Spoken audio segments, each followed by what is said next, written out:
Meski nilai tukar rupiah sedikit menguat terhadap dolar Amerika Serikat, tidak lantas membuat harga kedelai impor yang menjadi bahan baku membuat tahu menjadi turun.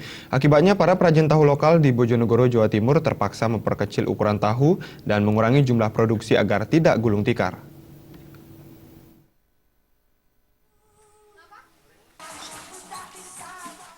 Perajin tahu lokal di Desa Ledok Kulon, Kecamatan Kota, Kabupaten Bojonegoro, mengeluhkan naiknya harga kedelai impor yang menjadi bahan baku utama produksi tahu.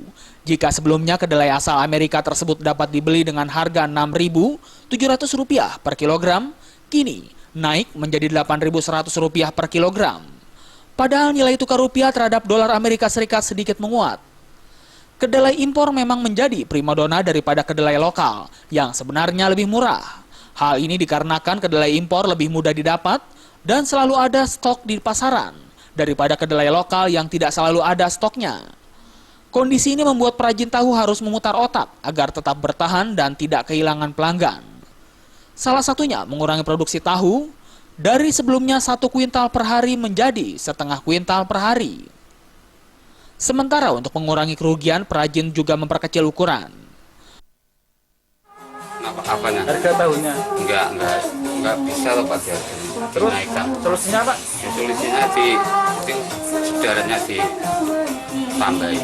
Diperkecil berarti Pak? Iya. Ya? Biasanya berapa Pak ukurannya Pak? Ukurnya 20, ini 21. Kalau misalkan harganya dinaikkan Pak, mungkin laku Pak nggak Pak? Enggak laku Pak, sudah harganya segitu. Para pengrajin hingga saat ini masih tetap bertahan, akan tetapi jika harga kedelai impor terus mengalami kenaikan, maka tidak menutup kemungkinan para perajin tahu terancam gulung tikar. Kenaikan harga kedelai itu dirasa sangat memberatkan para pengrajin tahu. Dari Bojonegoro, Jawa Timur, Sumali Malwapati melaporkan.